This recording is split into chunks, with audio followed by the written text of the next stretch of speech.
Sit back, relax and enjoy listening. RK sat motionless, his head bowed low, his glare fixed on the bottom of the car. His posture weighed down by invisible burdens. His body moved where the others directed him, like a puppet with its strings cut. Lost in the depths of his thoughts, he barely registered the voices or movements around him. When they arrived, the resort was empty, save for a handful of security guards. Jill's family didn't live here permanently. Their main residence was in the city. The resort, secluded and peaceful, seemed safe for now, but its emptiness only deepened the hollow feeling that hung around RK. RK didn't know how he ended up seated on the sofa in the main hall. His hands rested on his knees, his head hung low, and his eyes stared blankly at the floor. Around him, the band members stood silently, their worry etched on their faces.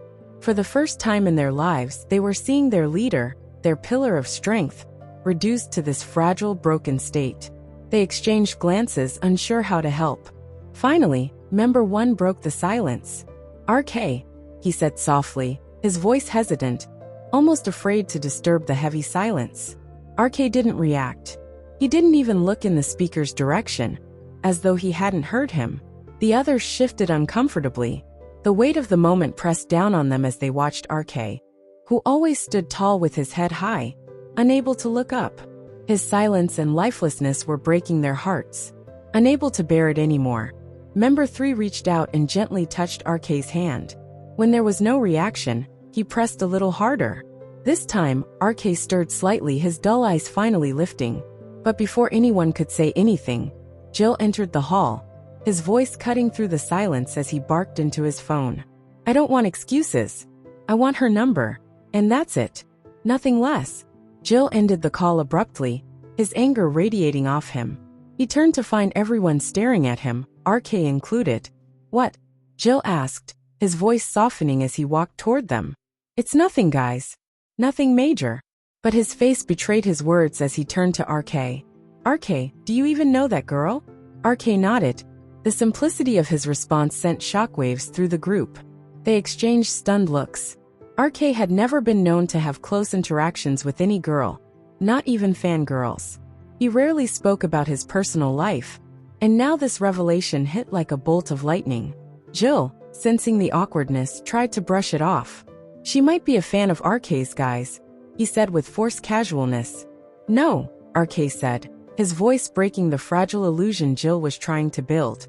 "She's not." The room fell silent again, confusion now mixing with their worry. Member 2 finally spoke, his voice rising with frustration. "She was completely lying. How can people even think about RK like that? They've known him for so long." "Yes," Member 3 chimed in. "I can't believe people are believing some random girl over someone like RK, who's always been so genuine and respectful." Member 5 added bitterly, "Just because she showed fake evidence, people are ready to believe that RK made her pregnant and had a relationship with her. How could they?" Jill's voice rang out firmly, silencing the others. "No evidence matters to me. I know my brother. He would never do anything like that." He turned to RK, expecting some response, some denial, but RK remained silent. His head stayed low, his eyes refusing to meet anyone's gaze. The group looked at Jill, silently waiting for answers, but Jill's focus was still on RK.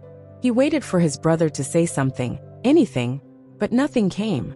Just as the tension became unbearable, a security guard rushed into the hall, his urgency breaking the stillness. "Sir, sir," he called out breathlessly. "What now?" Jill asked, his frustration barely contained. "Sir, we need to get out of here," the guard replied. "Wait, what? Why?" Jill demanded. The guard hesitated, then said, "We've received information that the media knows about this location.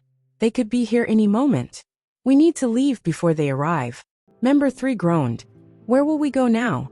They probably know all our addresses and are waiting for us there." Member 1 spoke up hesitantly. I have a new farmhouse I bought recently. It's far from the city, but..." Before he could finish, RK interrupted, his voice startling them. "You guys go there." Everyone froze, shocked that RK had spoken, and more so by his words.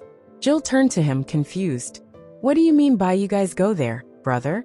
RK looked up, his voice filled with quiet despair. I mean, you all go there. Be safe. Stay away from all this. And from me. The group was stunned. Member 2 spoke up, his voice shaking. What are you saying, RK? Why would we stay away from you? RK's voice broke as he replied. Because I'm no longer the RK you all knew. I'm just a criminal with a rape case hanging over my head. Shut up, brother. Jill's voice, raised for the first time, cut through RK's words. Just shut up. He took a deep breath, trying to calm himself, but his frustration spilled out. You are not anything you're saying. You're still my leader, my RK, my brother, the man I've always looked up to. I don't care what the world says. I know my brother. And I know he could never do anything wrong. So just stop it. I'm not leaving you. And that's final. The other members nodded in agreement. Neither are we, they said in unison. RK's heart sank further as he looked at his bandmates, still standing by him despite everything. Please, he said, his voice pleading. I don't want you to be dragged into this. This is my mess, my fight. Just go to the farmhouse and be safe. Please. Jill ignored him and turned to member 1. Where's the farmhouse? And we're all going there. Jill, please, RK said, his voice breaking. I beg you. Leave me. Be safe. I don't want you to get hurt because of me. Jill's voice softened, but his resolve didn't waver. I told you, RK. I'm not leaving you. Not now, not ever. Even if it means losing everything, I don't care. You're my brother. RK's voice cracked under the weight of his emotions. I just don't want to run anymore. They'll find us here today, there tomorrow. How long can we keep running? I don't have the strength left. And I can't bear the thought of you all suffering because of me. Jill placed a firm hand on RK's shoulder. Then we won't run. If you want to face it, we'll face it together. But don't ever think for a second that we'll leave you. That's not happening. The band members nodded, their silent presence speaking volumes. Despite everything, they stood unwavering by their leader, their brother. RK's guilt deepened, but in their eyes, he saw the unshakable bond they shared. For the first time, amidst all the chaos, RK felt a faint glimmer of hope.